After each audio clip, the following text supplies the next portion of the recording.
Before we come to Prime Minister's questions, I'd like to point out that the British Sign Language interpretation of proceedings is available to watch on Parliament Live TV. We start with questions to the Prime Minister. In welcoming the Prime Minister, I call Dr Alan Whitehead. Question 1, Mr Speaker. Prime Minister.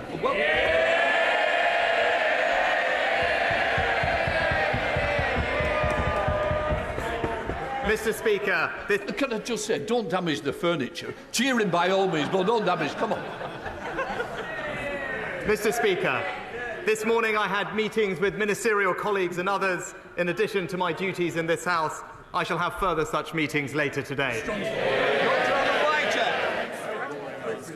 I'd like to congratulate the Prime Minister on his new post and indeed as being the first Prime Minister of a South Asian heritage, which will be a cause of great pride among many of my constituents.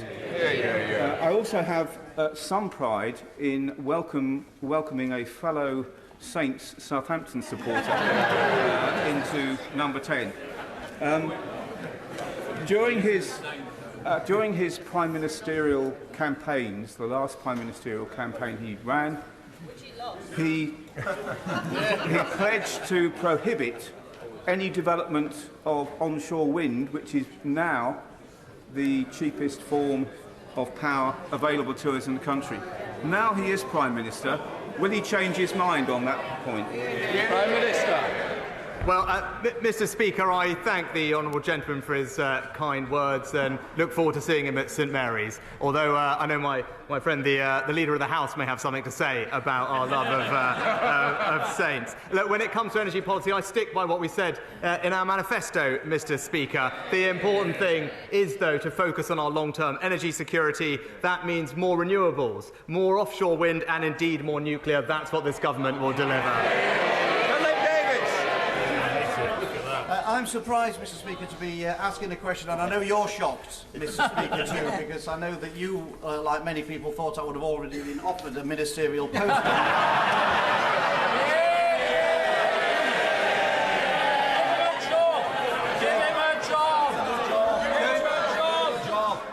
Let me tell you, I didn't hold my breath. Philip Davis.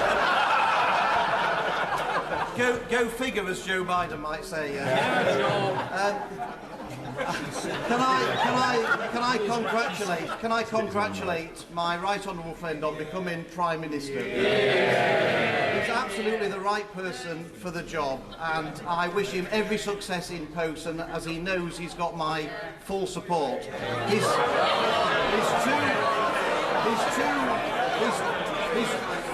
two immediate predecessors made levelling up a key part of their agenda. Would he reaffirm his commitment to levelling up and start, as he means to go on, by approving the levelling up fund bid for Bingley in my constituency? Well, I'm grateful to my honourable friend for his warm remarks. I can confirm he must be the only person, Mr Speaker, who texted me to say that he did not want a job in the last 24 hours. But I can give him my cast-iron commitment to levelling up, particularly in Yorkshire, which he and I share. Obviously, he'll know I can't comment on individual bids, but by the end of the year, an announcement is expected on the success, and I wish him every luck with that. Let's come to the Leader of the Opposition, Keir Starmer. Thank you, Mr Speaker, and may I welcome the Prime Minister. The first British Asian Prime Minister is a significant moment in our national story. And it's a reminder that for all the challenges we face as a country, Britain is a place where people of all races and all beliefs can fulfil their dreams. That's not true in every country, and many didn't think that they would live to see the day when it would be true here. It's part of what makes us all so proud to be British. Was his Home Secretary right to resign last week for a breach of security? Prime Minister. Well, Mr. Speaker, can I thank the right honourable gentleman for his kind and indeed generous welcome to the dispatch box. I look forward to Prime Minister's question time with him, and I know that we will have, no doubt, robust exchanges, but I hope that they can also be serious and grown up. So I look forward to it. Well, he asked about the Home Secretary. The Home Secretary made an error of judgment, but she recognised that. She raised the matter and she accepted her mistake. And that's why I was delighted to welcome back into a united cabinet that brings experience and stability to the heart of government. And let me tell you, Mr. Speaker, what the Home Secretary will be focused on. She'll be focused on cracking down on criminals, on defending our borders, while the party opposite remains soft on crime and in favour of unlimited immigration. Mr. Speaker, yesterday the Prime Minister stood on the steps of Downing Street and promised integrity, professionalism and accountability. But then, with his first act, he appointed a Home Secretary who was sacked by his predecessor a week ago for deliberately pinging around sensitive Home Office documents from her personal account. Far from soft on crime, I ran the Crown Prosecution Service for 5 years. I worked with Home Secretaries to take on terrorists and serious organised crime. And I know firsthand how important it is that we have a Home Secretary whose integrity and professionalism are beyond question. So, have officials raised concerns about his decision to appoint her? Mr. Speaker, I just addressed the issue with the Home Secretary, but he talked about fighting crime. I would hope, Mr. Speaker, I would hope that he would welcome. I would hope that as we look forward, he would welcome the news today that there are over 15,000 new police officers on our streets. And the Home Secretary will be supporting them to tackle burglaries. While the party opposite will be backing the lunatic protesting fringe that are stopping working people going about their lives. Keir Starmer. Well, Mr. Speaker, I listened carefully. That was clearly not a no. We can all see what's happened here. He's so weak, he's done a grubby deal, trading national security because he was scared to lose another leadership election. There's a new Tory at the top, but as always with them, party first, country second. Yesterday, on the steps of Downing Street, he also admitted what the whole country knows. The Tories have crashed the economy and now somebody has to pay for their mess. I say it shouldn't be working people who've been hammered time and again by this lot, but those with the broadest shoulders must step up. Does he agree? No. Well, Mr. Speaker, the honourable gentleman talked about party first and country second. Perhaps he could explain to us why it was a few years ago he was supporting the member for Islington North.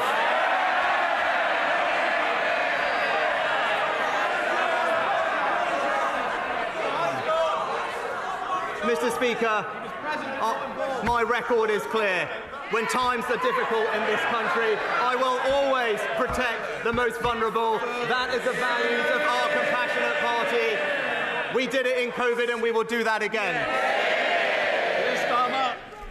Mr. Speaker, he says he'll protect the most vulnerable. Let's test that. The government currently allows very rich people to live here but register abroad for tax purposes. I don't need to explain to the Prime Minister how non-dom status works. He already knows all about that. It costs the Treasury £3.2 billion every year. Why doesn't he put his money where his mouth is and get rid of it? Well, Mr. Speaker, I have been honest. We will have to take difficult decisions to restore economic stability and confidence. And my honourable friend, the Chancellor, will set that out in an autumn statement in just a few weeks. But what I can say, as we did during COVID, we will always protect the most vulnerable. We will do this in a fair way. But what I can say, I am glad, Mr. Speaker, that the party opposite, honourable gentleman, has finally realised that spending does need to be paid for. It is a novel concept for the party opposite. This government is going to restore economic stability, and we will do it in a fair and compassionate way. Starmer. I know he's been away for a few weeks, but he should have listened to what's been going on the last 2. But anyway, I have to say, I'm surprised he's still defending non-dom status. He pretends he's on the side of working people, but in private he says something very different. Over the summer, he was secretly recorded at a garden party in Tunbridge Wells, boasting to a group of Tory members that he personally moved money away from deprived areas to wealthy places instead. Rather than apologise or pretend that he meant something else, why doesn't he now do the right thing and undo the changes that he made to those funding formulas? Well, Mr. Speaker, I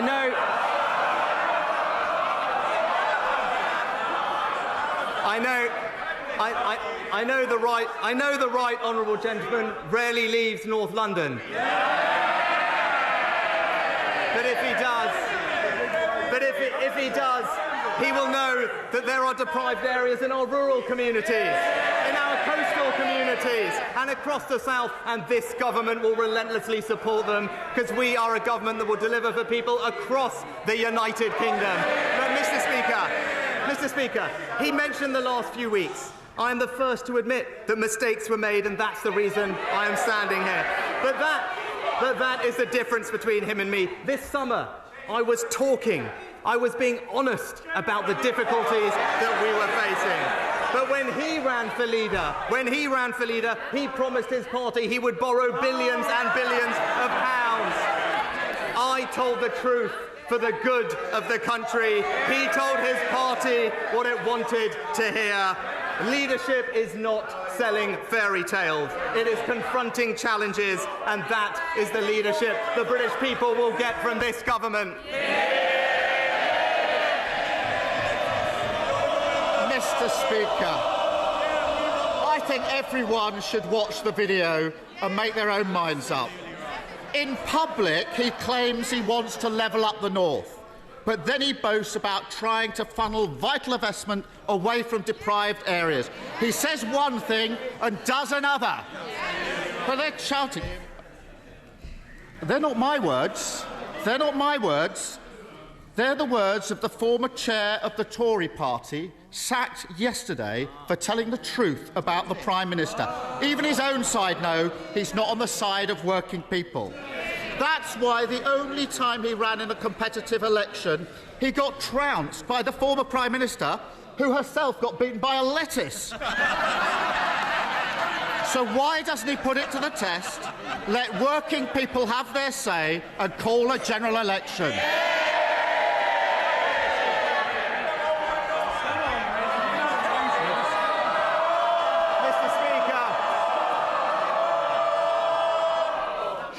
Well, it'll take a long time to get through this paper if we carry on like this, Prime Minister. Mr. Speaker, he talks about mandates, about votes, about elections. It's a bit rich coming from the person who tried to overturn the biggest democratic vote in our country's history. Our mandate is based on a manifesto that we were elected on, to remind him an election that we won and they lost. A mandate that says we want a stronger NHS, better schools, safer streets, control of our borders and levelling up. That is the mandate that I and this government will deliver for the British people.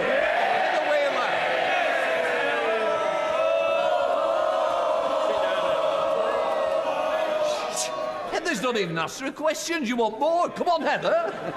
Thank you very much, Mr. Speaker. I'd like to congratulate my right honourable friend, our new Prime Minister, and also to thank our previous Prime Minister for the straightforward way she has handled her resignation, and I wish her and her family well for the future. Would my right honourable friend please use this, his first appearance of the dispatch box, to make it clear to the British Medical Council and the British Dental Association that, as well as training, more training spaces opening up, that they must allow new doctors and dentists to work in the UK so that the good people of South Derbyshire can get treatment on the NHS? Well, I thank my honourable friend for her question. She's absolutely right. I'm pleased that there are 3,500 more doctors and over 9,000 more nurses working this year than last. But she's right, and we are working to simplify the registration for dentists in particular that are not trained here to practice here, and that's how we'll help deliver a long-term workforce plan for the NHS and ensure everyone can get the care they need. Let's come to the leader of the SNP, Ian Blackford. Thank you, Mr. Speaker, and I congratulate the new Prime Minister on becoming the first British Asian to hold the office. The significance and the symbolism of this achievement is to be warmly welcomed by everyone. Mr. Speaker, yesterday on the steps of Downing Street, the new Prime Minister promised to bring, and I quote, "compassion to the challenges that we face today." So, on his first full day in the job, let's put that to the test. A winter of uncertainty is coming, and next April will see a cliff-edge moment.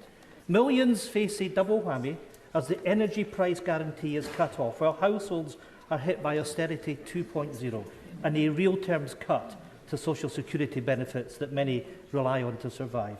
If people are actually to trust the new Prime Minister's words about compassion, will he today reassure people and guarantee that benefits will rise in line with inflation in his upcoming budget? Well, Mr. Speaker, I thank the right honourable gentleman for his, again, kind remarks. And what I can tell him is my record on this is clear. Through the difficult times that we faced in this country through COVID, I always acted in a way to protect the most vulnerable. That's because it is the right thing to do, and those are the values of our compassionate party. And I can absolutely reassure him and give him that commitment that we will continue to act like that in the weeks ahead. Ian Blackford. Well, Mr. Speaker, let's test that, because as Chancellor, the Prime Minister slashed universal credit and presided over the worst levels. Well, you know, for the hard of hearing on the Tory side, I might remind them that universal credit was cut by £20 a week and presided over the worst levels of poverty in North West Europe. So I hope that he has learned from his mistakes and guarantees that benefits will rise in line with inflation. But speaking of mistakes, yesterday the Prime Minister appointed a Home Secretary who was forced to resign only last week for breaching the ministerial code, and who boasted that she dreamed of sending vulnerable asylum seekers to Rwanda. We all know why he appointed her: a sleazy backroom deal to shore up his own position. Far from being a fresh start, this is a return to the sleaze and scandal and ghosts of cabinets past. The Prime Minister promised to govern with integrity and humility. So if he has an ounce of either, will he admit his mistake and sack the Home Secretary without the delay? Mr. Speaker, I was pleased to actually have a call last night with the First Minister of Scotland. It was important that I spoke to her on my first day in office, because I wanted to express my desire to work constructively with the Scottish Government so that we can work together to deliver for the people of Scotland, and that is what I plan to do. And indeed, I hope crime is one of the things that we can collaborate on, because he will know that violent crime is rising in Scotland and police numbers are falling, whereas here we are increasing police numbers, Mr. Speaker. But I look forward to working with the Scottish Government on our shared challenges, because I believe in a strong United Kingdom. Dr. Andrew Marissa. Mr. Speaker, what a pleasure it was to welcome the Prime Minister to my constituency in the summer. He will know one of the burning issues in my constituency is the proposed waste incinerator at Westbury.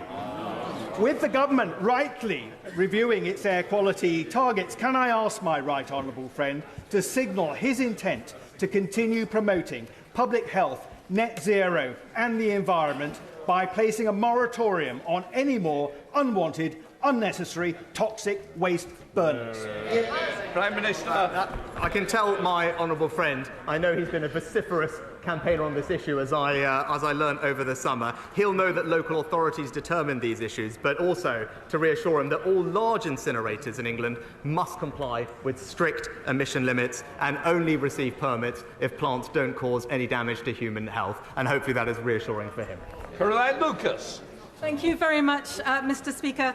The Prime Minister's reckless predecessor took a wrecking ball to nature, prompting millions of members of the RSPB, the National Trust and the Wildlife Trust to rise up in opposition.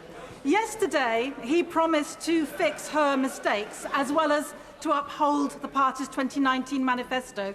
So if he is a man of his word, will he start by reversing the green light she gave to fracking, since it's categorically not been shown to be safe, and instead maintain the moratorium that was pledged in that very manifesto that he has promised to uphold? Well, I've already said I stand by the manifesto on that. But what I would say is that I'm proud that this government has passed the landmark Environment Act, putting more protection for the natural environment than we've ever had, with a clear plan to deliver. And I can give the honourable lady my commitment that we will deliver on all those ambitions. We will deliver on what we said at COP, because we care deeply about passing our children an environment in better state than we found it ourselves. Thank you, Mr. Speaker. I too would like to welcome the Prime Minister to his place. Farmers in my constituency of Clwyd South are delighted that after 20 years they are once more able to sell Welsh lamb to the US market. Would the Prime Minister comment on the size and prospects of this market for our world-beating Welsh lamb? Mr. Speaker, I congratulate my colleague on the fantastic achievement. I can tell him that market is worth, I think, something like almost £40 million over the first few years. Enormous boost for our lamb farmers. I would just encourage the 300 million US consumers to give Yorkshire Swaledale a lamb a look in as well. But I know he and I, if we disagree on that, are united on the fact that we will unequivocally back British farming and British farmers. Janet Davey. Thank you, Mr. Speaker. Mr. Speaker, this is certainly a topsy-turvy Tory government. A few days ago, I was going to put my question to the former Prime Minister. But my inbox has been full of emails from constituents of Lewisham East writing to me about their desperate situation of their wages simply not going far enough. I'm also receiving emails about rents going up, energy prices going up, mortgages going up, and of course the cost of living is already up. This week, my constituents are writing to me demanding a general election, and I absolutely agree with them. So can the Prime Minister tell me and my constituents when there will be a general election? Mr. Speaker, we've already addressed that, but I would say, as I said in the summer, I said inflation is indeed the enemy. It makes everyone poorer, it erodes savings, and that's why it will be a priority of our government to grip and reduce inflation and provide support to those who need it, as we do. Thank you, Mr. Speaker. This autumn, I'm launching my campaign to extend the Chilterns area of natural beauty across thousands of acres of scenic beauty, chalk streams and valuable habitats that happen to surround the wonderful town of Hitchin in my constituency. Would the Prime Minister join me in celebrating areas protected by AONB status and indeed support my campaign to potentially extend them in rural Hertfordshire? Well, I thank my honourable friend, because I know this is a matter of great importance to him and his constituents, and he's right to highlight the benefit that natural parks and AONBs can bring to our lives and our well-being. I understand, actually, that Natural England is considering an extension of the Chilterns area of outstanding natural beauty, and I know my honourable friend will be vigorously taking up his campaign with them. Richard Bargett. Thank you, Mr. Speaker, and I welcome the Prime Minister to his place.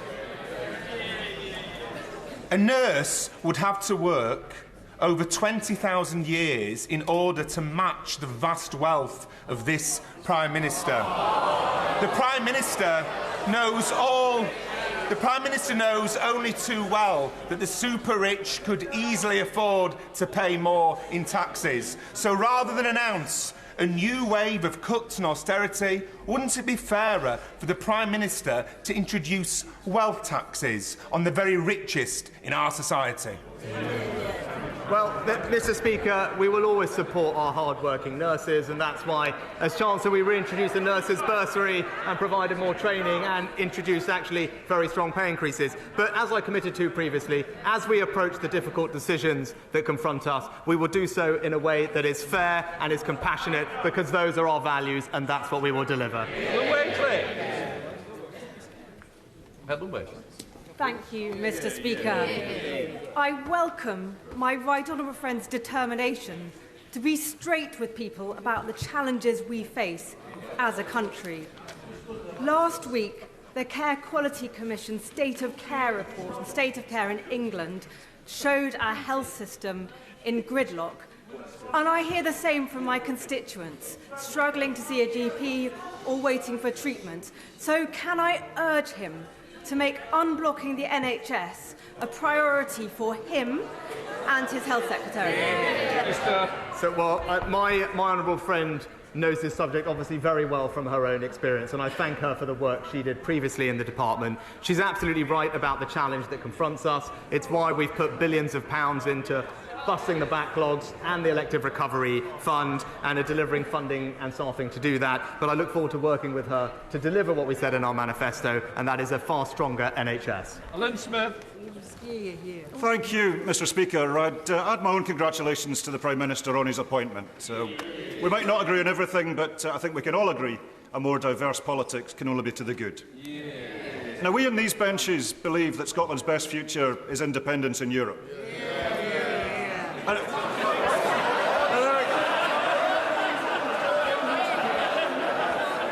Keep it coming.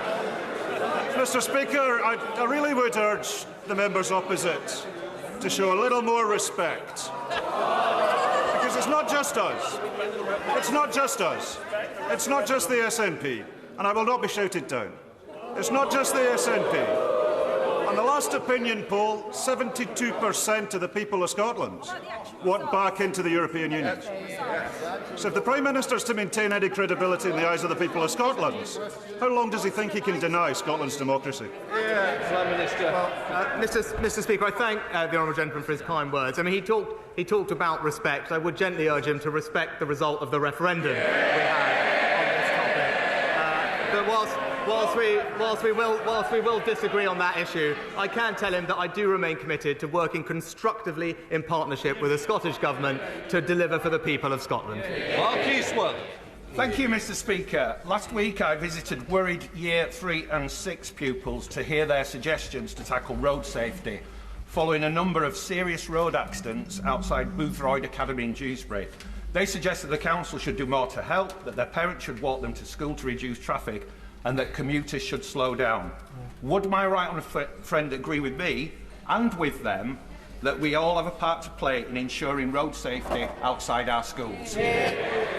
Can I say to my honourable friend, I think it's fantastic that he's engaging with his younger constituents at Boothroyd Academy on such an important issue, and I know they will welcome his commitment to supporting them. And I agree with him. There are various things we can do. There's an updated highway code which strengthens pedestrian access. Local authorities can introduce lower speed limits, and we're increasing the number of school streets which restrict motorised traffic at busy times. And I look forward to hearing progress on this issue from him.